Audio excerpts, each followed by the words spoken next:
Hello மக்களே, June 13ஆம் தேதியோட அவள் வருவாளா சீரியல் ப்ரோமோ ரிவ்யூ தான் பார்க்க போறோம். உங்களுக்கு என்னோட ரிவ்யூ பிடிச்சிருந்தா சீரியல் கிட்டே இருப்ப மறக்காம சப்ஸ்கிரைப் பண்ணிக்கோங்க. நம்ம சலங்கையொலி சீரியலும் மெகா சந்தேஷம் சீரியலும் போட்டுட்டு இருக்கோம். ஸோ அதையும் பார்க்கணும்னு நினைக்கிறவங்க அதையும் பாருங்க, வீடியோ ஃபுல்லா பாருங்க. இன்னைக்கு நம்ம ஜானு அதாவது ஜானு கிட்ட போயிட்டு விவேக் சொல்லுவாங்களா, நான் உன்னதான் கல்யாணம் பண்ணிக்க போறேன் அப்படின்னு சொல்லிட்டு. விவேக் என்ன முடிவு எடுக்க போறாரு, அதாவது ஜானுவோட கல்யாணம் பண்ண போறாரா இல்ல வேற பொண்ணோட கல்யாணம் பண்ண போறாரா, அதுக்கடுத்து லக்ஷ்மியும் மித்ராவும் மீட் பண்ணுவாங்களா இல்லையா, சந்திப்பாங்களா இல்லையா, இதை பத்தின ஃபுல் வீடியோ தான் இன்னைக்கு பார்க்க போறோம். ஸோ வீடியோ ஃபுல்லா பாருங்க. இங்க நம்ம ஜானு ரொம்பவே சோகமா மித்ரா வீட்டுல இருந்து வெளிவந்துட்டு இருக்கிறாங்க. அதாவது விவேக் வேற பொண்ணோட கல்யாணம்னு சொல்லிட்டாங்க. இவங்களால விவேக்கோட காதலையும் ஏத்துக்க முடியல. அப்படி ஏத்துக்கிட்டா தான் அக்காவை அவங்க தப்பா பேசுவாங்க, அதை இவங்களால கேட்க முடியாது அப்படின்னு சொல்லிட்டு தான் அக்காவை எவ்வளவு அவமானப்படுத்தி என்னெல்லாம் பண்ணியிருக்காங்க அதெல்லாம் நினைச்சு பாக்குறாங்க. அக்கா மேலேயே அந்த குடும்பத்துல எல்லாரும் அவ்வளவு கோவமா இருக்காங்க, வெறுப்போட இருக்காங்க. இந்த வீட்டுல எப்படி நான் போய் வாழ முடியும், என் அக்கா என்ன அப்படி வளர்க்கல அப்படின்னு சொல்லிட்டு ஜானு அவங்க முடிவுல ரொம்பவே தெளிவா இருக்காங்க. அதாவது விவேக் அவங்களை கன்வின்ஸ் பண்றாங்க. ஜானு, நான் இப்ப கூட மித்ரா அண்ணன் கிட்ட நான் உன்னதான் காதலிக்கிறேன்னு சொல்லியிருப்பேன், நான் எனக்கு உன்னதான் நான் கல்யாணம் பண்ணிக்க போறேன்னு சொல்லியிருப்பேன். ஆனா நான் அங்க அப்படி சொல்லியிருந்தா நீ எப்படி அதுக்கு ரியாக்ட் பண்ணுவேன்னு எனக்கு தெரியல. எனக்கு கல்யாணம்னு ஒண்ணு நடந்தா அது உன்னோட மட்டும்தான் ஜானு அப்படின்னு சொல்லிட்டு இருக்கிறாங்க. உடனே ஜானு அதை மறுக்கிறாங்க. அதாவது இங்க பாரு, உங்க குடும்பத்துல யாரையுமே என் அக்காவுக்கு பிடிக்கல, என் அக்காவை எல்லாரும் அடியோட வெறுக்கிறாங்க, என் அக்காவை எல்லாரும் தப்பானவன் நினைக்கிறாங்க. அங்க எப்படி என்னால வாழ முடியும், என் அக்காக்கே மதிப்பு இல்லாத இடத்துல நான் இதுக்கு நான் மட்டும் அங்க சந்தோஷமா வாழ்ந்துட முடியுமா, என் அக்கா என்ன அப்படி வளர்க்கல விவேக் அப்படின்னு சொல்லிட்டு இது பண்றாங்க. அதாவது இங்க பாரு ஜானு, நீ சொல்றது கரெக்ட் தான், உன் அக்கா தப்பு பண்ணியிருப்பாங்கன்னு எனக்கும் தோணல, நானும் நம்புறேனே. அப்புறம் நீ காதலிக்கிறது நான் தானே உன்னை காதலிக்கிறேன், அதுக்கு எதுக்கு நீ தண்டனை எதுக்கு எனக்கு கொடுக்குற அப்படிங்கிற மாதிரி விவேக் ஜானு கிட்ட பேசிட்டு இருக்காங்க. இங்க பாரு, உனக்கு நீ உங்க வீட்டுல பாத்துருக்க பொண்ணே நீ கல்யாணம் பண்ணிக்கோ, அதுதான் உனக்கு விவேக் நல்லது அப்படின்னு சொல்லிட்டு இவங்க பேசிட்டே போறாங்க. உடனே நம்ம விவேக் ஜானு கையை பிடிச்சி இழுத்து, இங்க பாரு ஜானு, நான் உனக்கு எத்தனை வாட்டி சொல்றது, எனக்கு நீ தான் வேணும், நான் உன்னை மட்டும் தான் கல்யாணம் பண்ணிப்பேன், வேற எந்த பொண்ணையும் கல்யாணம் பண்ணிக்க மாட்டேன். இங்க பாரு, ஒரு பக்கம் என் அம்மா நான் செத்துருவேன்னு மிரட்டுறாங்க, இன்னொரு பக்கம் என்னால உன்னே யாருக்காகவும் விட்டு கொடுக்க முடியாது, எனக்கு இந்த நந்தன் குரூப்பும் வேண்டாம், மித்ரா அண்ணன் வேண்டாம், என் அம்மா வேண்டாம், யாருமே வேண்டாம், எனக்கு இந்த குடும்பமே வேண்டாம், எனக்கு நீ மட்டும்தான் வேணும் ஜானு, புரிஞ்சுக்கோ ஜானு அப்படின்னு சொல்லி பேசிட்டு இருக்கிறாங்க. என்னால அப்படி உதறிட்டுலாம் வர முடியாது விவேக் அப்படிங்கிற மாதிரி சொல்றாங்க. இங்க பாரு, நீ உன் முடிவை மாத்திக்கோ, இங்க பாரு, காதலிக்கிறது நம்ம, ஆனா நீ அதாவது பெர்மிஷன் எல்லார்கிட்டையும் கேட்கிற, அதையே நீ எதிர்பார்க்கறாங்க மாதிரி சொல்றாங்க. அதாவது ஜானுவோட கல்யாணத்துக்கு அதாவது அவங்க பெரியமா மித்ரா அவங்க அம்மா எல்லாருமே ஒத்துக்கிட்டாதான் நான் உன்னை கல்யாணம் பண்ணிப்பேன் அப்படிங்கிற மாதிரி விவேக் கிட்ட ஜானு சொல்லியிருப்பாங்க. அது எப்படி நடக்கும், நான் ரெண்டு பேத்துக்கு இடையில மாட்டிக்கிட்டு நான் தான் கஷ்டப்படுறேன், எனக்கு இந்த குடும்பமே வேண்டாம் ஜானு, நான் உன்னை மட்டும் கல்யாணம் பண்ணிக்கிறேன் அப்படின்னு சொல்ற மாதிரி, நான் இந்த குடும்பத்தை விட்டு வேணாலும் வாரேங்கிற மாதிரி அவர் சொல்லிட்டு இருக்கிறாரு. ஆனா ஜானு அதெல்லாம் முடியாது, என் அக்காக்கே மரியாதை இல்லாத இடத்துல நான் என்ன பண்ண போறேன், நான் மட்டும் வாழ்ந்து நல்லபடியா வாழ்ந்துட முடியுமா அப்படின்னு இவங்க ரெண்டு பேரும் இப்படி பேசி சண்டை போட்டுட்டு இருக்கிறாங்க. அதாவது சண்டை போடல, அவங்க அழுதுட்டு இருக்கிறாங்க. ஜானு அழுதுட்டே சொல்லிட்டு இருக்கிறாங்க. இவங்க ரெண்டு பேரும் பேசுறது ஃபுல்லா கார்ல நம்ம ஜுன்னுவா ஸ்கூல்ல விடுறதுக்காக வந்துட்டு இருக்கிறாங்க. நம்ம லக்ஷ்மி அவங்க கார்ல பாக்குறாங்க, கார்ல வரும்போது பாக்குறாங்க, டிரைவர் நிற்பாட்டிங்கன்னு சொல்லிட்டு இவங்க மனசுக்குள்ள நினைச்சிட்டு இருக்காங்க. லக்ஷ்மி, ஜானுவும் விவேக்கும் எதுக்கு இப்படி ரொம்ப கோவமா பேசிட்டு இருக்கிறாங்க, அப்படி என்ன சண்டையா இருக்கும் ரெண்டு பேத்துக்குள்ள, என்னதான் பிரச்சனையா இருக்கும் தெரியலையே அப்படின்னு சொல்லி இவங்க மனசுக்குள்ள இவங்களா 1008 இதை நினைச்சிட்டு இருக்கிறாங்க நம்ம லக்ஷ்மி. உடனே ஜுன்னு சொல்றான், அம்மா ஸ்கூலுக்கு லேட் ஆகுது போகலாம், சரி போங்க டிரைவர் அப்படின்னு சொல்லிட்டு இவங்க மனசுக்குள்ள அதே நினைச்சிட்டே இருக்கிறாங்க. ஜானுக்கு என்ன பிரச்சனை, ஒரு அக்காவா நான் தான் இப்ப அவளோட இருந்திருக்கணும், அவளோட கஷ்டத்துல நான் கண்டிப்பா ஜானு கூட நிக்கணும் அப்படின்னு சொல்லி இவங்க மனசுல நினைச்சிட்டே இருக்கிறாங்க. இங்க பார்த்தா நம்ம லக்கி பாப்பா ஸ்கூல்ல ஆளா நிக்கிறாங்க, வெளியே வெயிட் பண்ணிட்டு இருக்கிறாங்க ஜுன்னுக்காக. ஜுன்னு அப்படின்னா, அம்மா எப்படி இருக்கீங்க அப்படின்னு சொல்லிட்டு சிரிச்சுட்டே பேசிட்டு இருக்கிறாங்க. உடனே நம்ம லக்ஷ்மி ஒரு நம்ம டீச்சர் ஜானு டீச்சரையே பார்த்துட்டே இருக்கிறாங்க. பார்த்துட்டே இருந்தோன்னா, ஓ நீங்க எதுக்குமா ஜானு டீச்சரே பார்த்துட்டு இருக்கிறீங்க அப்படின்னு சொல்லிட்டு நம்ம லக்கி பாப்பா உண்மையை போட்டு உடச்சிடுறாங்க. அதாவது ஜானு டீச்சர் ரொம்பவே பாவம் அப்படின்னாங்க. பாவமா, ஜானு டீச்சரா, ஏன் என்னாச்சு அப்படின்னு லக்ஷ்மி கேக்குறாங்க. இல்ல, எங்க விவேக் சித்தப்பாவை தான் அவங்க காதலிச்சாங்க அப்படின்னு சொல்றாங்க. விவேக் சித்தப்பாவை தான் காதலிச்சாங்க, ஆனா அவங்க கல்யாணத்துக்கு எங்க வீட்டுல ஒத்துக்கல அப்படின்னு சொல்றாங்க. இது விவேக் சித்தப்பாவா அப்படின்னு சொல்லிட்டு இவங்க ஷாக் ஆகுறாங்க. இன்னும் லக்ஷ்மிக்கு தெரியாதுல்ல, அதாவது மித்ராவோட பொண்ணாதான் நம்ம லக்கி பாப்பா வளர்றாங்க, லக்கியோட குடும்பம் மித்ரா குடும்பத்துலதான் இருக்கிறாங்கன்னு இவங்களுக்கு தெரியாதுல்ல, இவங்க வேற ஏதோ ஒரு குடும்பம்னு நினைச்சிட்டு இருக்கிறாங்க. அதனால இவங்க வியப்பா கேக்குறாங்க. அதாவது இது மித்ரா, ஏதாவது விவேக் உங்க சித்தப்பாவை என்ன சொல்ற நீ, என்ன ஓ என்னைய அம்மான்னு சொல்ற மாதிரி அவரையும் சித்தப்பான்னு சொல்றியா அந்த மாதிரி நினைக்கிறாங்க. லக்ஷ்மி வந்து யாரோ தான் அவங்க, ஆனா அம்மான்னு சொல்லிட்டு இருக்காங்களா, அந்த மாதிரி அவங்களையும் முறை சொல்லி விட்டுட்டு இருக்காங்க.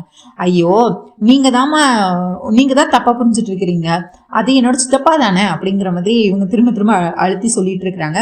சரி நீங்க ஏன் இவ்வளவு கேள்வி கேட்குறீங்க, அது ஒன்றும் இல்லை அப்படின்னு சொல்லி சமாளிச்சிடுறாங்க. ஐயோ அம்மா அவ கரெக்டா தான் சொல்றா, நீங்க தான் குழம்பி போய் இருக்கிறீங்க. சரி நீங்க எல்லாம் கரெக்டு, நான் தான் தப்பு. சரியா, உங்களுக்கு ஸ்கூலுக்கு நேரம் ஆச்சு, நீங்க முதல்ல ஸ்கூலுக்கு போங்க, பாய் அப்படின்னு சொல்லிட்டு அனுப்பி வச்சுட்டு வராங்க. இவங்க உடனே நம்ம லக்ஷ்மி வந்து கார்ல வரல நினைக்கிறாங்க. அதாவது ஜானு கண்டிப்பா ரொம்பவே கஷ்டப்படுவா, விவேக்குக்கு வந்து வேற சம்பந்தம், அதாவது நம்ம லக்கி பாப்பா வந்து உண்மையும் சொல்லியிருப்பாங்க. அதாவது எங்க விவேக் சித்தப்பாக்கு வந்து வெளியே பொண்ணு பார்த்துட்டாங்க, வேற பொண்ணு பார்த்துட்டாங்க, அவங்களுக்கும் எங்க சித்தப்பாக்கும் தான் கல்யாணம். ஆனா ஜானு டீச்சரை தான் எங்க விவேக் சித்தப்பா வந்து காதலிக்கிறாங்கிற மாதிரி சொல்லியிருப்பாங்க. இது வேற பொண்ணு பார்த்துட்டாங்களா, அப்படி நடக்க கூடாது, ஜானு ரொம்ப காதலிச்சாலே, ஜானு விவேக்கும் தானே காதலிச்சாங்க அப்படின்னு சொல்லி இவங்க ஜானுவை தான் சேர்த்து வைக்கணும் அப்படின்னு நினைக்கிறாங்க விவேக்கோட. கண்டிப்பா இப்போ அவ ரொம்பவே கஷ்டத்துல இருப்பா, அவளுக்கு ஷேர் பண்ணிக்க கூட யாரும் இருக்க மாட்டாங்க, கண்டிப்பா நான் போகணும் அப்படின்னு சொல்லிட்டு நம்ம இவங்க வந்து மாறு இடத்துல, அதாவது அன்னைக்கு ஃபர்தா போட்டுட்டு போய் ஜானுவை பார்த்தாங்கல்ல, அதே மாதிரி போகலாம் அப்படின்னு சொல்லிட்டு இவங்க வந்து பிளான் பண்ணிட்டு இருக்கிறாங்க.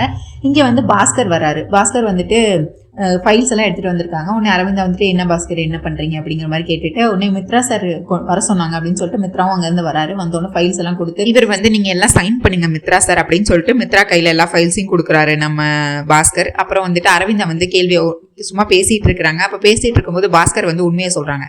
என்ன உண்மை அப்படின்னா, இல்ல நான் இன்னைக்கு ஃபாதர்ஸ் டே ஃபங்க்ஷன்ல வந்து அர்ஜுன் சாரை பார்த்தேன்.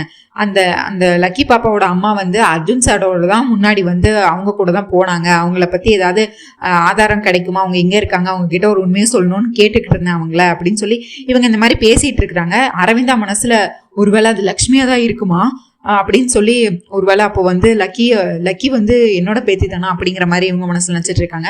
நம்ம மித்ரா வந்து ஐயோ அவங்க அம்மா இருக்கிற இடம் இப்போ உண்மையை தெரிஞ்சுட்டா, அப்ப அவங்க வந்து கேட்டா நான் லக்கியை கொடுக்கணுமா, ஒருவேளை லக்கி இங்கதான் வளர்றாங்கிற உண்மையை வந்து பாஸ்கர் அவங்க கிட்ட சொல்லியிருப்பாங்களா, சொல்லியிருக்க கூடாது அப்படின்னு சொல்லி மித்ரா வந்து இவர் மனசுக்குள்ள வந்து அந்த அம்மா வந்து வரவே கூடாது, லக்கி வந்து என் கூடையரா இருக்கணும் அப்படின்னு சொல்லிட்டு இவங்க நினைச்சிட்டு இருப்பாங்க.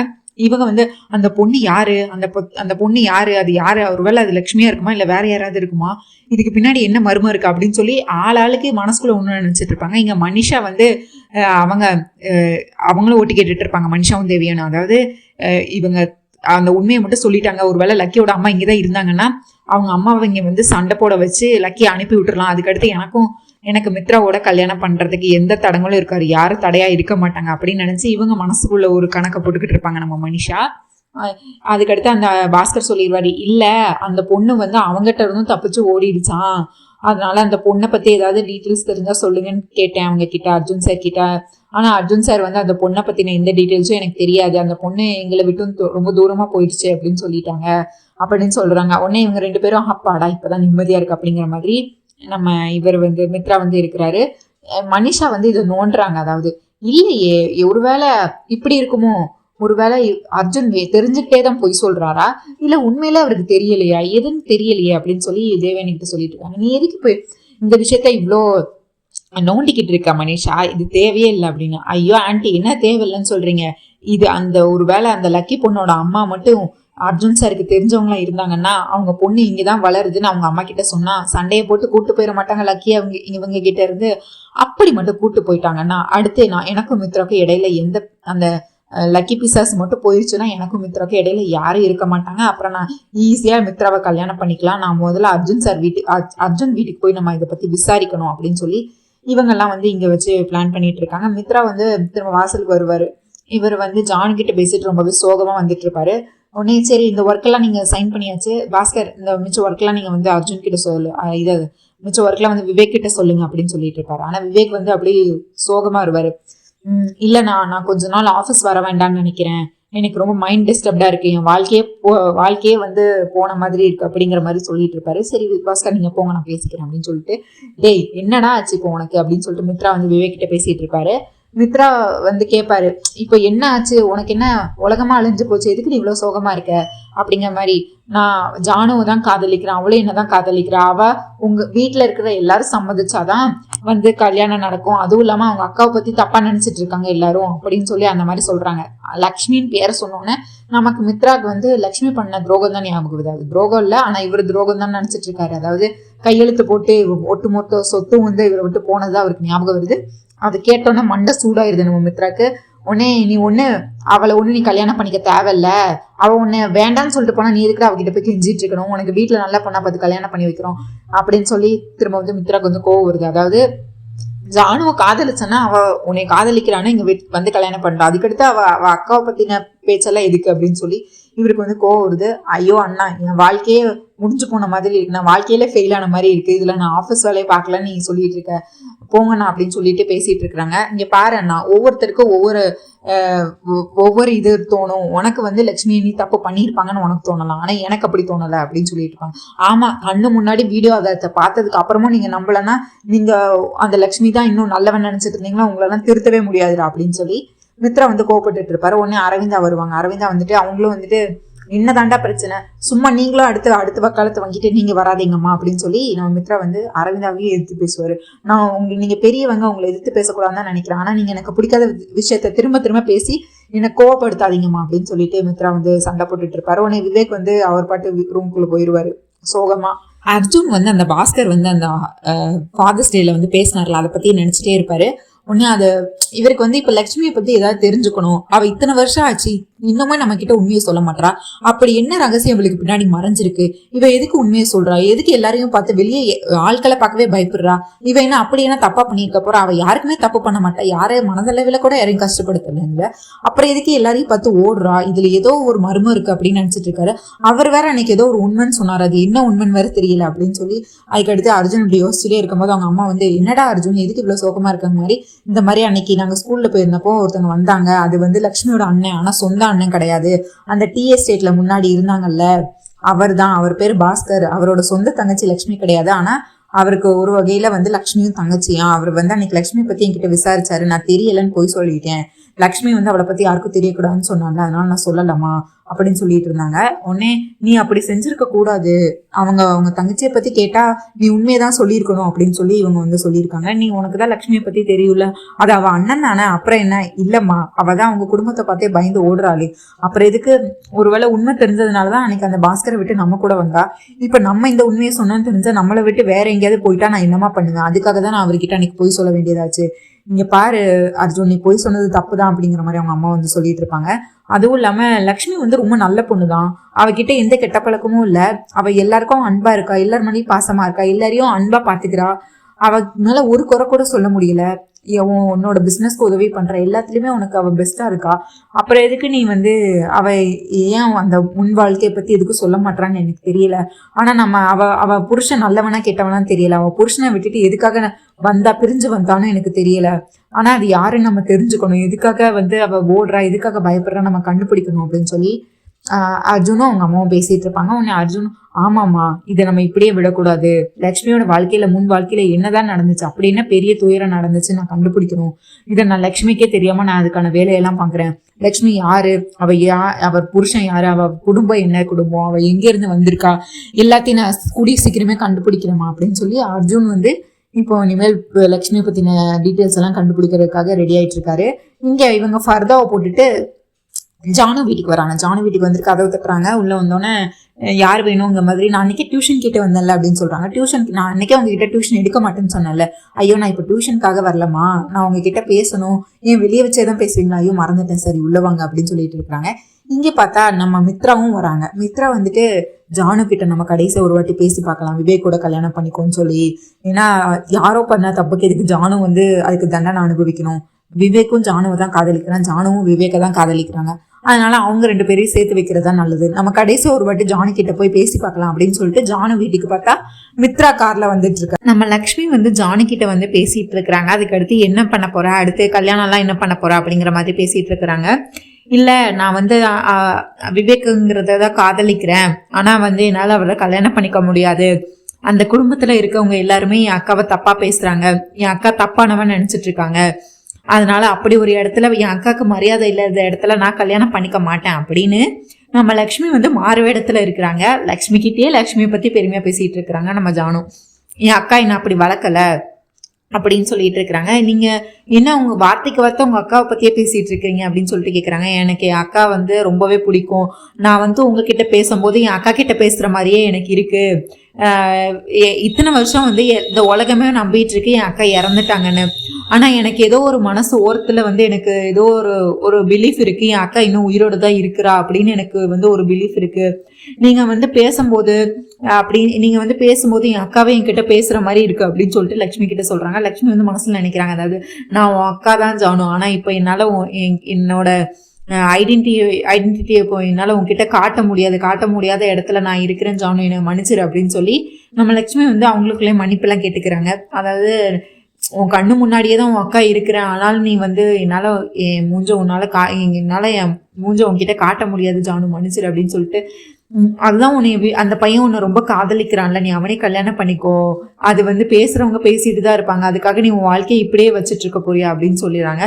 என் அக்காவை வந்து மதிக்காத அந்த குடும்பம் எனக்கும் வேண்டாம் அப்படின்னு சொல்லிட்டு என் அக்காவை அவங்க தப்பா தான் நினைக்கிறாங்க, அந்த வீட்டுல போய் நான் எப்படி சந்தோஷமா வாழ முடியும், என் அக்காவை குத்தி காட்டுறாங்க, தப்பா பேசுறாங்க, தப்பா புரிஞ்சுக்கிறாங்க, என் அக்கா தப்பானவன் நினைக்கிறாங்கன்னு சொல்லிட்டு வார்த்தைக்கு வார்த்தை அக்கா அக்கான்னு சொல்றாங்க. திரும்பியும் இவங்களுக்கு கேட்ட ஆனந்த கண்ணீரே வருது. நீங்க ஏன் அழுகுறீங்க அப்படின்னு சொல்லி கேட்குறாங்க. இல்லை என் வந்து இப்படி ஒரு அக்கா தங்கச்சி பாசமா அப்படின்னு சொல்லிட்டு ரொம்பவே வியப்பா இருக்கு அப்படின்னு சொல்லிட்டு இவங்க இது பண்றாங்க. அதுக்கடுத்து அவங்களுக்கு கட்டி பிடிச்சி அழுகுறாங்க. அதாவது அவங்கள ஒரு ஹக் பண்றாங்க. யாரு, நம்ம ஜானு வந்து லக்ஷ்மி வந்து ஒரு ஹக் பண்றாங்க. ஹக் பண்ணும்போது ஜானு வந்து அப்படியே ஃபீல் பண்றாங்க, இது வந்து ஒரு லக்ஷ்மி தான் அப்படிங்கிற மாதிரி, அவங்க அக்கா தான் அப்படிங்கிற மாதிரி ஃபீல் பண்றாங்க. உடனே லக்ஷ்மி வந்து அந்த பரபரப்பை தாங்க முடியாம, அதாவது என்ன கேட்குறாங்கன்னா, நீங்க பார்க்க உங்க கண்கள் வந்து என் அக்காவோட கண் மாதிரியே இருக்கு, நீங்க இப்ப என்னை கட்டி பிடிச்சிங்கல்ல, அதுவும் கூட என் அக்காவோட என் அக்கா என் கூட இருக்கிற மாதிரியே ஃபீல் ஆகுது, என் அக்கா தான் என் முன்னாடி நேரா வந்து என்கிட்ட பேசுற மாதிரி எனக்கு உள்ள மனசுல தோணுது, நீங்க தப்பா நினைச்சுக்கலன்னா நான் ஒண்ணு கேட்கவா, நீங்க ஒரே ஒரு வாட்டி உங்க முகத்தை எனக்கு கிட்ட காட்டுறீங்களா அப்படின்னு கேட்டுறாங்க. இங்க உடனே நம்ம லக்ஷ்மிக்கோ வேர்க்குது. என்னது என் முகத்தை பார்க்கணுமா, இல்ல அது என்னோட சாஸ்திரப்படி நாங்க அதை காட்டக்கூடாது, யாருக்கும் முகத்தை காட்டக்கூடாது அப்படின்னு சொல்லிடுறாங்க. சரி பரவாயில்ல விடுங்க, தப்பா நினைச்சுக்காதீங்க அப்படின்னு சொல்லிடுறாங்க. சரி நீங்க ரொம்ப இன்னைக்கு எமோஷனலா இருக்கீங்க, உட்காருங்க அப்படின்னு சொல்லிட்டு கிச்சனுக்கு போறாங்க. அப்ப டமால்னு காலில் இடிச்சிருது. உடனே பார்த்து நான் ஏதாவது ஆயில்மெண்ட் போட்டு விடுவான்னு சொல்லிட்டு ஜானு ரொம்பவே டேக் கேர் பண்றாங்க. லக்ஷ்மி அதெல்லாம் ஒன்றும் இல்லை, சின்ன அடி, ஒன்றும் பிரச்சனை இல்லை அப்படின்னு சொல்லிட்டு நம்ம ஜானுக்காக வந்து லக்ஷ்மி வந்து காஃபி போட போறாங்க. காஃபி போட்டுட்டு இவங்க அப்படி பார்த்துட்டே இருக்கிறாங்க. ஜானு நான் உன் கண்ணு முன்னாடியே இருந்தும் என்னால உன்னை பார்க்க முடியலையே, கண்டிப்பா நீங்க பாரு, உன் வாழ்க்கையை சரி பண்ணாம நான் இந்த ஊரை விட்டு போக போறதில்ல, உனக்கும் விவேக்குக்கும் கண்டிப்பா நான் கல்யாணம் பண்ணி வைப்பேன், உன்னையும் விவேக்கையும் சேர்த்து வைக்க வேண்டியது என்னோட கடமை அப்படின்னு சொல்லி நம்ம லக்ஷ்மி வந்து காஃபி போட்டு எடுத்துட்டு வந்து ஜானுக்கு கொடுக்குறாங்க. ஜானு அதை குடிச்சு பார்த்துட்டு, நீங்க பேசுறதுதான் என் அக்கா மாதிரி இருக்கு, உங்க கண் பார்வை தான் அக்கா மாதிரி இருக்கு அப்படின்னு பார்த்தா நீங்க போடுற காஃபி கூட என் அக்கா மாதிரியே தான் இருக்கு அப்படின்னு சொல்லி திரும்பி இப்படி காஃபி குடிச்சிட்டு இருக்காங்க. இவங்க காஃபி குடிச்சிட்டு இருக்கும் போதே பார்த்தா மித்ரா வீட்டுக்குள்ள வராரு. இவங்க 2 பேரும் உட்காந்து பேசிட்டு இருக்காங்க. நான் உங்களை இங்க நான் இதுதான் உங்கள 2வது தடவை மீட் பண்றேனா அப்படின்னு கேட்குறேன். இல்ல 3வது தடவை நம்ம மீட் பண்றோம், நீங்க அன்னைக்கு நான் மெகந்தி போட கூட ஒரு வீட்டுக்கு வந்திருந்தல, நீங்க வந்தீங்கல்ல அங்க அப்படின்னு சொல்றாங்க. ஓ அது நீங்க தானா அப்படின்னு சொல்லி, அந்த ஃபர்தா போட்டு வந்தீங்களா அது நீங்க தானா அப்படின்னு சொல்லி பேசிட்டு இருக்காங்க. இவங்க பேசிட்டு இருக்கும் போதே பார்த்தா மித்ரா வீட்டுக்குள்ள வராரு. வந்தோடனே மித்ரா வந்து லக்ஷ்மியை பாக்குறாரு. பார்த்தோன்னே மித்ராக்குமே ஞாபகம் வருது, இது யாரு ஜானு, இது யாரோட பேரண்ட்ஸ், இவங்க எங்க வந்திருக்காங்க, யாரு இவங்க, உனக்கு தெரிஞ்சவங்களான்னு கேட்டுட்டு இருக்காங்க ஜானு கிட்ட. உடனே ஜானு சொல்றாங்க, உங்களுக்கு தெரியலையா, இவங்க தான் அன்னைக்கு உங்க வீட்டுக்கும் வந்தாங்கல்ல மெகந்தி போட, ஓ ஆமா அதுதான், எனக்கு உங்களை எங்கேயோ பார்த்த மாதிரி இருக்கா எனக்கு அப்படின்னு சொல்லிட்டு பேசிட்டு இருக்கிறாங்க. நான் தான் மெகந்தி போட வந்தேன் அப்படிங்கிற மாதிரி சொல்றாங்க. உங்க பேர் என்ன அப்படிங்கும்போது பேகம் அப்படின்னு சொல்லிடுறாங்க, அதாவது முஸ்லிம் பேர் போய் சொல்லி வச்சிடறாங்க லக்ஷ்மி. அப்புறம் வந்துட்டு மித்ரா வந்து, இங்க பாரு ஜானு, நான் உங்ககிட்ட ஒரு முக்கியமான விஷயம் பேசுறதுக்காக தான் வந்திருக்கேன் அப்படின்னு சொல்லிட்டு பேசிட்டு இருக்கிறாரு. இங்க பாரு, நீ இன்னும் எத்தனை வருஷத்துக்கு போய் கல்யாணத்தை கடத்திட்டே இருக்க போற, விவேக்கும் நீயும் உயிருக்கு உயிரா காதலிக்கிறீங்கன்னு எனக்கு தெரியும், விவேக்கும் உன்னை தாண்டி வேற எந்த பொண்ணையும் அவன் கல்யாணமும் பண்ணிக்க மாட்டான், நீ வந்து யாரோ பண்ண தப்புக்கு நீ இதுக்கு தண்டனை அனுபவிக்கணும், உன் அக்கா பண்ணிட்டு போன துரோகத்துக்கு நீ தண்டனை அனுபவிக்க கூடாதுன்னு சொல்லிட்டு இருக்காங்க. ஆமாமா, திரும்ப என் அக்காவை தப்பானவன்னு சொல்லாதீங்க, அதை என்னால பொறுத்துக்க முடியாது அப்படின்னு சொல்றாங்க. உனக்கே இவ்வளவு கோவம் வருது, இங்க பாரு, எல்லாரும் இந்த உலகத்துல செல்ஃபிஷா தான் வாழ்ந்துட்டு இருக்காங்க, நீ மட்டும்தான் செத்து போன உன் அக்கா பண்ணிட்டு போன துரோகத்துக்கு நம்பிட்டு இன்னும் இருந்துட்டு இருக்க, உன் அக்கா பண்ணது பெரிய துரோகம் தான், அதுக்காக நீ இதுக்கு தண்டனை அனுபவிக்கணும், உன் அக்கா பண்ணது பெரிய தப்பு, பெரிய துரோகம் தான், என் குடும்பத்தை நடுத்தரில் விட்டுட்டு போனது உன் அக்கா தான் அப்படின்னு சொல். மாமா திரும்ப என் அக்காவை பத்தி தப்பா பேசாதீங்க அப்படின்னு சொல்றான். இங்க பாரு, இந்த உலகத்துல எல்லாருமே சுயநலமா தான் இருப்பாங்க ஜானு, நீ தான் உன் அக்கான்னு நினைச்சிட்டு இருக்க, உன் அக்கா உன்னை பத்தி நினைச்சாலா, உன்னை பத்தி நினைக்காம தானே அன்னைக்கு உன்னை விட்டுட்டு இப்போ அவ உயிரோடையும் இல்ல, அப்ப எதுக்கு நீ அவளை பத்தி நினைச்சிட்டு இருக்க அப்படின்னு சொல்லி, நான் சொன்னதை நீ ஒரு வாட்டி யோசிச்சு பாரு, விவேக் வந்து உன்னை உயிருக்கு உயிரா காதலிக்கிறான், நீ ஓகேன்னு சொன்னா நானே உங்க கல்யாணத்தை நடத்தி வைக்கிறேன் அப்படிங்கிற மாதிரி மித்ரா வந்து வாக்குறுதி கொடுத்துட்டு நீ யோசிச்சு சொல்லு அப்படிங்கிற மாதிரி சொல்றாரு. உடனே நான் கிளம்புறேன் அப்படின்னு சொல்லிட்டு இவர் ஷூவை போடுறதுக்கு வெளியே போறாரு. இங்கே பார்த்தா நம்ம பேகம் அதாவது லக்ஷ்மியும் நானும் போயிட்டு வரேன் ஜானு அப்படின்னு சொல்லிட்டு வராங்க. வெளியே வந்தோடனே நீங்க எதுல போவீங்க அப்படின்னு கேட்குறாங்க. ஜானு வந்து லக்ஷ்மி கிட்ட நீங்க எப்படி போவீங்க அப்படின்னு சொல்லிட்டு கேட்டுட்டு இருக்காங்க. நான் பஸ் பிடிச்சுதான் போகணும். பஸ்ல எதுக்கு போறீங்க? நீங்க பஸ் ஸ்டாப் மேல பஸ் ஸ்டாப் வர போகணும்ல, உங்களுக்கு வேற காலில் அடிபட்டு இருக்கு. மாமா நீங்க அங்கதானே போறீங்க, அந்த வழியே தானே போறீங்க, இவங்களை பஸ் ஸ்டாப்ல இறக்கி விட்டுறீங்களா அப்படின்னு கேக்குறாங்க. இதுல என்ன இருக்கு, நானே ஹெல்ப் பண்றேன், நானே ட்ராப் பண்றேன் அவங்கள அப்படின்னு சொல்லிட்டு இல்ல வேண்டாம் வேண்டாம்னு சொல்லி நம்ம லக்ஷ்மியும் வந்து தடுக்க பாக்குறாங்க. என்னது மித்ராவோட போறதா, ஐயோ பாத்துட்டா பிரச்சனை ஆயிருமே அப்படின்னு சொல்லி பயப்படுறாங்க. கடைசி பார்த்தா நம்ம ஜானு வலுக்கட்டாயமா அவங்கள கார்ல ஏறி ஃப்ரண்ட் சீட்ல உட்கார வச்சிடறாங்க. இங்க வந்து இவரும் மித்ராவும் ஏறி உட்காந்து சீட் பெல்ட் போடுறாரு. நீங்களும் சீட் பெல்ட் போடுங்க அப்படின்னு சொல்றாங்க. உடனே நம்ம லக்ஷ்மியும் சீட் பெல்ட் போட்டுட்டு இப்படி பாக்குறாங்க. மித்ரா வந்து அவங்களோட கண்களையே பார்த்துட்டு இருக்காங்க. அவங்கள பார்த்தோம்னா அந்த கண்கள் வந்து நம்ம மித்ராவை டிஸ்டர்ப் பண்ணுது. அது வந்து லக்ஷ்மியோட கண்ணு மாதிரி தான் இருக்கும். உடனே டக்குனு அவங்க பார்த்துட்டு எதுக்கு என்ன அப்படி பாக்குறீங்க அப்படின்னு சொல்லிட்டு கேக்குறாங்க. இவர் மனசுக்குள்ள நினைக்கிறாரு, இந்த பொண்ணோட கண்ணு அப்படியே லக்ஷ்மியோட கண்ணு மாதிரியே இருக்கே, இது ஏன் எனக்கு இந்த மாதிரி தோணுது, எனக்கே இன்னைக்கு லக்ஷ்மியோட நினைவா இருக்கு, நான் இதை எப்படி இந்த பொண்ணுகிட்ட என்னால சொல்ல முடியும், உங்களோட கண்ணு என் பொண்டாட்டியோட கண்ணு மாதிரி இருக்குன்னு அப்படின்னு சொல்லி ஒரு மனசுக்குள்ள இந்த மாதிரி நினைக்கிறாரு. அது ஒன்றும் இல்லை அப்படின்னு சொல்லி சமாளிச்சிடறாரு. இங்க பார்த்தா நம்ம மனிஷாவும் தேவயானியும் அவங்கள லக்ஷ்மியை பத்தி விசாரிக்கிறதுக்கு, அந்த பொண்ணு யாரு, அது லக்ஷ்மியா இருக்குமோன்னு விசாரிக்கிறதுக்காக நம்ம அர்ஜுன் வீட்டுக்கு வராங்க. வந்துட்டு அர்ஜுன் நான் உங்களை யாரு இவங்க அப்படின்னு சொல்லி பேசிட்டு இருக்கிறாங்க. நான் யாருன்னு உங்களுக்கு தெரியாதா, நாங்க தான் லக்கியோட ரிலேட்டிவ்ஸ் தான். நாங்க லக்கி வந்து ஜுன்னு ரொம்ப க்ளோஸா இருக்கிறாங்கல்ல, சரி அதான் நானும் இன்னைக்கு உங்க பாத்துட்டு போலான்னு வந்தேன் அப்படின்னு சொன்னோம். ஜுன்னு தான் ஸ்கூலுக்கு போயிட்டானே அப்படின்னு சொல்லிட்டு நம்ம அர்ஜுன் வந்து சொல்லிட்டு இருக்காரு. இல்ல நான் சும்மா உங்களை பாத்துட்டு போலாம் அப்படின்னு சொன்னேன், அவெல்லாம் ஃபேமிலி ஃப்ரெண்ட்ஸ் தானே, சும்மா பாத்துட்டு போலான்னு வந்தேன் அப்படின்னு சொல்லிட்டு இவங்க வந்துட்டு ஆமா நீங்க அந்த டி எஸ்டேட்ல ஒருத்தங்க பாஸ்கர்னு ஒருத்தங்க இருந்தாங்க, அவங்களோட தங்கச்சி வந்து உங்க கூட தான் கடைசியா வந்தாங்கன்னு சொன்னாங்களே, அந்த பொண்ணை பத்தி உங்களுக்கு ஏதாவது விஷயம் தெரியுமா, அந்த பொண்ணு எங்க போனாங்க, கடைசியா உங்களை தான் பார்த்தேன்னு சொன்னாங்க, அதுக்கடுத்து உங்க கூட ஏன் உங்களை விட்டு தூரமா போனாங்க, அந்த பொண்ணை பத்தி ஏதாவது டீட்டெயில்ஸ் தெரியுமா அப்படிங்கிற மாதிரி கேட்டுட்டு இருக்கிறாங்க. உடனே நம்ம அர்ஜுனுக்கோ நேற்று நைட்டு நடந்த சண்டையெல்லாம் ஞாபகம். அதாவது லக்ஷ்மி எதுக்கு நீங்க என்ன போலீஸ் ஸ்டேஷன்ல எல்லாம் போய் கொடுத்தீங்க, என்னை பத்தி இந்த உலகத்துக்கு தெரியக்கூடாதுன்னு நான் மறைஞ்சு வாழ்ந்துட்டு இருக்கேன், எதுக்கு தேவையில்லாம வந்து நீங்க இந்த மாதிரி பண்றீங்கன்னு சொன்னதெல்லாம் ஞாபகம் வருது. அர்ஜுன் வந்து இப்போ உஷாரா என்ன செய்யறாரு, இல்ல அந்த பொண்ணை வந்து எங்ககிட்டயே சொல்லாம போயிருச்சு அப்படின்னு சொல்லி அர்ஜுன் திரும்ப அந்த பொண்ணை பத்தி கேள்விப்பட்டு இருக்காரு. இப்போ லக்ஷ்மி தானே அவங்களுக்கு தெரியும், அர்ஜுனுக்கு தெரியும். இப்போ லக்ஷ்மியை பத்தி இவரும் வந்து தெரிஞ்சுக்கணும், பழைய விஷயங்கள்லாம் என்ன இருக்கு, எதுக்கு லக்ஷ்மி எதை பார்த்து மறைக்கிறா, அவளோட பாஸ்ட் லைஃப் என்னன்னு தெரிஞ்சுக்கணும்னு இவர் ஈகரா இருக்காருல்ல. ரெண்டு பேருமே லக்ஷ்மியை பத்தி தெரிஞ்சுக்கணும்னு நினைக்கிறாங்க. அதனால ரெண்டு பேரும் மாறி மாறி கேள்வி கேட்டுக்கிறாங்க. இவங்க வந்து அந்த பொண்ணோட ஜுன்னோட அம்மா எங்க அப்படின்னு கேட்குறாங்க. உடனே ஜுன்னோட அம்மா அவன் நேரத்துக்கு ஸ்கூலுக்கு போகணும்ல, அதாவது ஸ்கூலுக்கு ட்ராப் பண்ண போயிருக்காங்க. ஓ இன்னும் வரலையா, அன்னைக்கும் ஃபாதர்ஸ் டேலயும் அவங்க அம்மாவை பார்க்க முடியல, இன்னைக்கும் பார்க்க முடியல, உங்களுக்கு அது தேவையில்லை அவசியம் இல்லைன்னு நான் நினைக்கிறேன், நீங்க பார்த்து என்ன பண்ண போறீங்க அப்படின்னு சொல்லிட்டு அர்ஜுன் வந்து இடக்க முடக்கா பேசிட்டு இருக்காரு நம்ம மனிஷா கிட்ட. தேவயானியும் அதுக்கடுத்து மனிஷா வந்து ஒரு கட்டத்துல வந்து உங்களுக்கு அந்த பொண்ணை பத்தி ஏதாவது தெரியுமான்னு சொல்லிட்டு மனிஷா வந்து கேட்டுட்டு இருக்காங்க. இவர் வந்து அவங்க ஒரு கேள்வி கேட்க நம்ம அர்ஜுன் வந்து நீங்க ஏன் அந்த பொண்ணை பத்தி கேக்குறீங்க, உங்களுக்கும் அந்த பொண்ணுக்கு எந்த சம்பந்தம், ஒருவேளை உங்களுக்கு அந்த பொண்ணோட முந்தைய வாழ்க்கை ஏதாவது தெரியுமா, ஏதாவது தெரிஞ்சா எனக்கு சொல்லுங்க அப்படின்னு சொல்லி மாறி மாறி மனிஷா வந்துதான் கேட்க வந்தாங்க. ஆனா இங்க பார்த்தா அர்ஜுன் வந்து அம்புட்டு கேள்வி கேட்டுக்கிட்டு இருக்காரு நம்ம மனிஷா கிட்ட. மனிஷாவும் ஒன்னும் சொல்லல. அதுக்கடுத்து ஒரு உண்மையை லக்கியோட அம்மா அப்படின்னு சொல்ல வராங்க. அவனே சொல்ல வந்தோன்னா இவங்க தேவயானி வந்து கையை பிடிச்சி அழுத்தி அதெல்லாம் ஒண்ணும் இல்லை, ஏதோ உங்க பொண்ணு சொல்ல வராங்க சொல்லட்டுமே அப்படின்னு கேக்குறாங்க. அது ஒன்றும் இல்லை அப்படின்னு சொல்றாங்க. உடனே சரி அப்படின்னு சொல்லிட்டு இவர் உள்ள ரூம்குள்ள போயிடுறாரு. நீங்க இப்போதைக்கு போயிட்டு வாங்க, எனக்கு எதுவும் தெரியாது அப்படின்னு. ஜுன்னோட அம்மாவை நான் இன்னும் பார்க்கவே இல்லையே, அவங்க வரவே இல்லையே, அதுக்கு பார்க்க வேண்டிய அவசியம் இப்ப இல்லைன்னு நினைக்கிறேன் அப்படின்னு சொல்லி இவர் கோமும் உள்ள போயிடுறாரு. நான் ஆஃபீஸ் போனேன், எனக்கு டைம் ஆயிடுச்சு, நீங்களும் வீட்டுக்கு போயிட்டு வாங்க அப்படின்னு சொல்லிட்டு இவர் வந்து மூஞ்சில் அடிச்ச மாதிரி அர்ஜுன் வந்து பேசிட்டு போயிடுறாரு. ஆன்டி எதுக்கு நீங்க லக்கியை பத்தி சொல்ல வேண்டாம்னு சொன்னீங்க அப்படின்னு கேக்குறாங்க மனிஷா.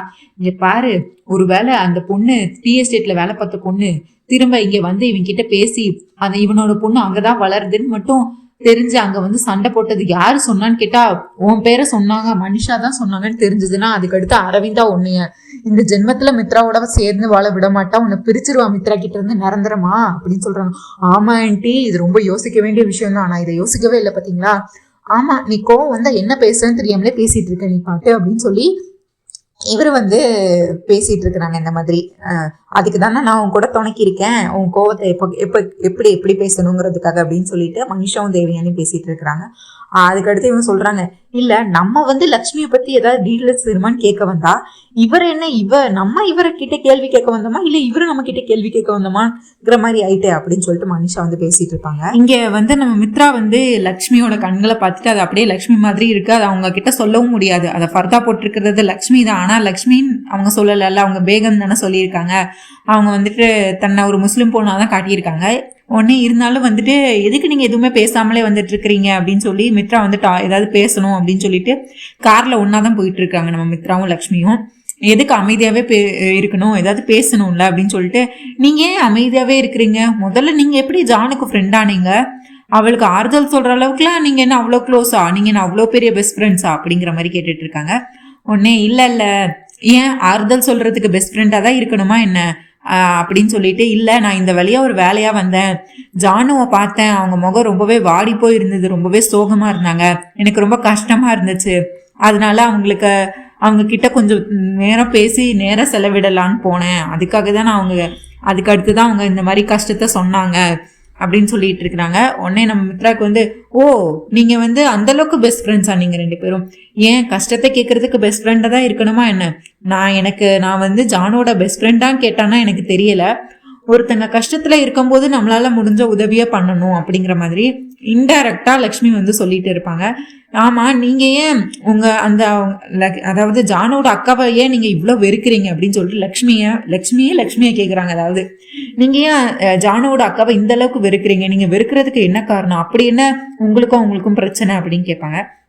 உடனே நம்ம ஹீரோவும் மித்ராவும் சொல்லுவாரு, அதாவது அவளை பத்தி பேசாதீங்க, எனக்கு அவன் மேல கோவம் இல்லை, எரிச்சல் இல்லை, வெறுப்பு இல்லை, இது எல்லாம் சேர்ந்ததுதான் அவ அப்படிங்கிற மாதிரி சொல்றாங்க. நான் இந்த உலகத்திலே ஒருத்தங்கிற வெறுக்கிறேன், எனக்கு பிடிக்கவே பிடிக்காது, அதனாலதான் அதுதான் அவங்க அப்படிங்கிற மாதிரி சொல்லிட்டு இருப்பாங்க. எனக்கு அவ பேரை சொல்லக்கூட எனக்கு பிடிக்கல, எனக்கு அவளை பார்த்தாலே எரிச்சல் ஆகுது, அவ பண்ணிட்டு போன துரோகத்தை நான் என் வாழ்நாள்ல மறக்கவே மாட்டேன், அவ எவ்வளவு பெரிய துரோகி, எவ்வளவு பெரிய பொய்க்காரி, எவ்வளவு பெரிய செல்ஃபிஷ் பிடிச்சவா அப்படின்னு சொல்லிட்டு ரொம்ப கேவலமா திட்டிட்டு இருப்பாரு லக்ஷ்மி கிட்ட. லக்ஷ்மி கண்ணீரா வரும். அதாவது இங்க பாருங்க, உங்களுக்கு நான் இந்த ஃபர்தாக்கு பின்னாடி இருக்கிற என் முகத்தை தெரியுமா, இல்ல நான் யாருன்னு தெரியுமா, சில விஷயங்கள் உங்களுக்கு தெரியாம தானே இருக்கு, அந்த மாதிரி அதுவும் தெரியாம இருக்கும் அப்படிங்கிற மாதிரி அவங்க வந்து இதுக்கு பின்னாடி ஏதாவது இருக்கும், உண்மைக்கு இருக்கும், அதை நீங்க வந்து உங்க பூத கண்ணாடிகளை தான் பார்க்கணுங்கிற மாதிரி நம்ம லக்ஷ்மி வந்து சொல்லிட்டு இருக்காங்க. இவங்க ரெண்டு பேரும் இப்படி கார்ல தான் போயிட்டு இருக்காங்க, ரெண்டு பேரும் பேசிட்டே போயிட்டு இருக்காங்க. இவங்க உடனே லக்ஷ்மி வந்துட்டு வாழ்க்கையில எல்லா நேரமும் எல்லாத்துக்கும் சாதகமா இருக்காது அப்படி இப்படின்னு இவங்க வந்து என்னெல்லாமோ சுத்தி சொல்றாங்க, இன்டைரக்டா சொல்றாங்க. என்னமோ நீங்க சொல்றது எனக்கு ஒன்றும் புரியலை அப்படின்னு சொல்லிட்டு நம்ம மித்ரா சொல்லிடுறாரு. இங்க பார்த்தா இங்க கார்ல நம்ம இன்னொரு ஹீரோ வந்துட்டு இருக்காரு, அர்ஜுன் வேற வந்துட்டு இருக்காரு. இவர் அர்ஜுனும் கார்ல வந்துட்டு இருக்காரு, மித்ராவும் கார்ல வந்துட்டு இருக்காங்க. ரெண்டு பேரும் கார் மோதிக்கிறாங்க. மோதிக்கிட்டு ஃபர்ஸ்ட் சீட்ல தானே நம்ம லக்ஷ்மி இருக்கிறாங்க. அவங்க வந்து உடனே நம்ம மித்ரா காரை விட்டு இறங்கி, யாரா இது கார் மேல வந்து மோதுறது அப்படின்னு சொல்லிட்டு வெளியே வந்து பாக்குறாரு. இந்த சைடு பார்த்தா அர்ஜுனும் காரை விட்டு வெளியே வந்து பார்த்து, ஏய் எங்கடா கண்ணை வச்சு ஓட்டிட்டு வர அப்படின்னு சொல்லி ரெண்டு பேரும் சண்டை போட்டுக்கிறாங்க. அதாவது அர்ஜுன் தான் தெரியாம மித்ராவும், மித்ரா தான் தெரியாம அர்ஜுனும் ரெண்டு பேரும் மாறி மாறி திட்டிக்கிறாங்க. திட்டிட்டு இவர் வந்து அப்படியே காருக்குள்ள பாக்குறாரு நம்ம லக்ஷ்மி. அவங்களுக்கு வந்து அர்ஜுனு தெரியும்ல, உடனே அவங்க பதறாங்க கொஞ்சம். லக்ஷ்மி தானே, அவங்க பதறிட்டு ஐயோ அர்ஜுன் அப்படின்னு சொல்லிட்டு முகத்தை திருப்பிக்கிறாங்க அந்த சைடு. திருப்பினோடனே காரை ஒழுங்கா பார்த்து ஓட்டிட்டு போடா அப்படின்னு சொல்லிட்டு மித்ரா திரும்ப ஏறுறாரு. திரும்ப அவர் யூட்டன் எடுத்து இவர் கார் எடுத்துட்டு போயிடுறாரு. அர்ஜுன் இங்க போயிடுறாரு. நம்ம மித்ராவும் கார் எடுத்துட்டு இங்க பக்கம் வந்துட்டு இருக்காரு. இப்போ வந்து நம்ம அர்ஜுனோட மனசுல 1008 கேள்வி வருது. அந்த முகத்தை எங்கேயோ பரிச்சயமான முகம் மாதிரி இருக்கு, அது லக்ஷ்மி மாதிரியே இருக்கு அப்படின்னு சொல்லிட்டு இதுக்கு முன்னாடி ஒண்ணு நடந்திருக்கும். அவர் வந்து ஜாகிங் போயிட்டு வந்துட்டு இருக்கும்போது லக்ஷ்மி வந்து யாருக்கும் தெரியாம ஒரு இடத்துல போயிட்டு ஃபர்தா போட்டுட்டு போவாங்க. இவர் ஃபாலோ பண்ணிட்டு வந்துட்டு இருப்பாரு. ஒருவேளை அந்த காருக்குள்ள இருந்தது லக்ஷ்மி தானா? அவங்க என்னை பார்த்தோன்னா அவங்க மூஞ்ச திருப்பிக்கிட்டாங்க, என்னை பார்த்தோன்னா அவங்க கொஞ்சம் பதறினாங்க, அப்ப அது கண்டிப்பா லக்ஷ்மியா தான் இருக்குமா? லக்ஷ்மியே மித்ரா கூட போகணும், லக்ஷ்மிக்கும் மித்ராக்கும் என்ன சம்பந்தம்? லக்ஷ்மி எதுக்கு இன்னைக்கு மித்ரா கார்ல மித்ராவோட இப்ப எதுக்கு போகணும்? அவ எதுக்கு ஃபர்தா போட்டுட்டு பண்ணணும் இதெல்லாம்? அதுக்கு அவன் மூஞ்சியவே காட்டிடலாமே. ஐயோ நான் என்ன லக்ஷ்மினே தெரியாம நான் இப்படி லக்ஷ்மின்னு ஃபைனல் பண்ணேன். கண்டிப்பா நான் வந்து அந்த பொண்ணு யாருன்னு தெரிஞ்சுக்கணும். ஒருவேளை அது லக்ஷ்மியா இருந்தா இன்னைக்கு அவளோட வாழ்க்கை என்ன, அவளோட முந்தைய வாழ்க்கையில என்ன நடந்துச்சு ஏது நடந்துச்சு நான் இன்னைக்கு கண்டுபிடிக்காம விட போறது இல்ல. அதுக்கு முதல்ல நான் மித்ராவை ஃபாலோ பண்ணணும்னு சொல்லிட்டு காரை யூட்டன் எடுத்துட்டு மித்ரா ஃபாலோ பண்ணிட்டு வந்துட்டு இருக்காங்க. இங்க நம்ம லக்ஷ்மியும் உஷாராயிட்டாங்க. அதாவது அர்ஜுன் கண்டிப்பா நம்மளை பார்த்துட்டாரு, கண்டிப்பா நம்மளை ஃபாலோ பண்ணிட்டு வந்து நம்ம யாருன்னு கண்டுபிடிக்க நினைப்பாரான்னு சொல்லிட்டு இவங்க என்ன பண்றாங்க, பாதியிலே இறங்குறாங்க நடு ரோட்ல. அதாவது நடு ரோட்ல இறங்கிக்கிறாங்க. இல்ல நான் இங்கே இறங்கிக்கிறேன், ஏங்க இது பஸ் ஸ்டாப்பே இல்லைங்க, இன்னும் கொஞ்சம் தூரம் இருக்கே அப்படின்னு சொல்றாங்க. இல்ல எனக்கு இங்க கொஞ்சம் வேலை இருக்கு, நான் இறங்கிக்கிறேன் அப்படின்னு சொல்றாங்க. சரி பார்த்து போங்க அப்படின்னு சொல்லிட்டு மித்ராவும் டிராப் பண்ணிட்டு போயிடுறாரு. இங்க இவர் வந்து ஃபாலோ பண்ணிட்டே வராரு. அர்ஜுன் வந்து காரை ஃபாலோ பண்ணிட்டே வராரு.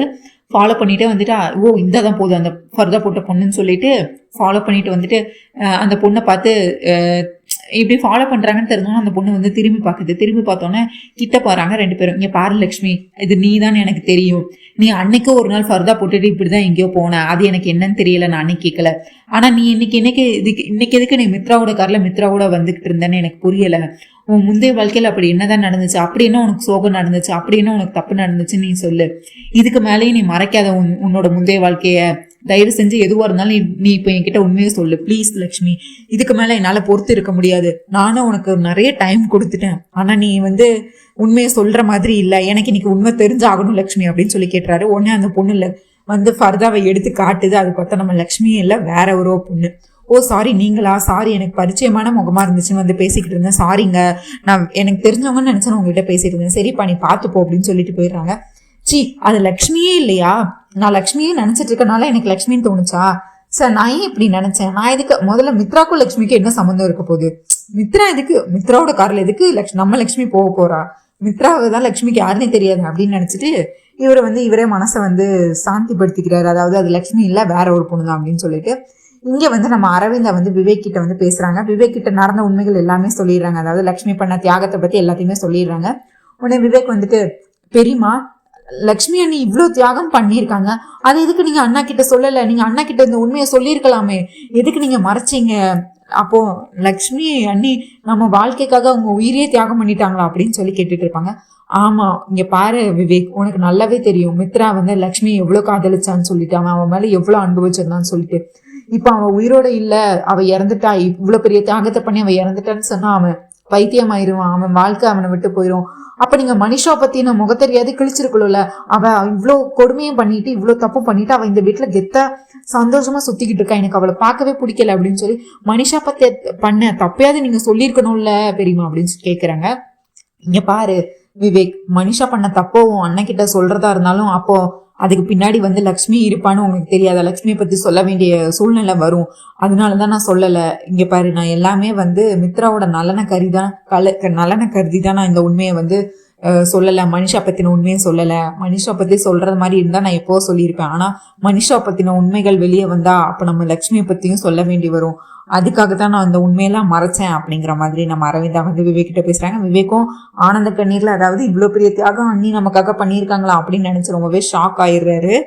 இதுதான் மக்களை இன்னைக்கான ரிவ்யூ. உங்களுக்கு என்னோட ரிவ்யூ பிடிச்சிருந்தா சீரியலுக்கு தீர்வு மறக்காம சப்ஸ்கிரைப் பண்ணிக்கோங்க. நம்ம சலங்கையாளி சீரியல்ல மெகா சந்தேஷம் சீரியல போட்டுட்டு இருக்கோம். ஸோ அதுக்காகவும் நம்ம சேனலை சப்ஸ்கிரைப் பண்ணிக்கோங்க அண்ட் லைக் பண்ணுங்க, ஷேர் பண்ணுங்க, அந்த ஹை பட்டனையும் தட்டி விடுங்க. நாளைக்கு சந்திக்கிறேன். பாய்.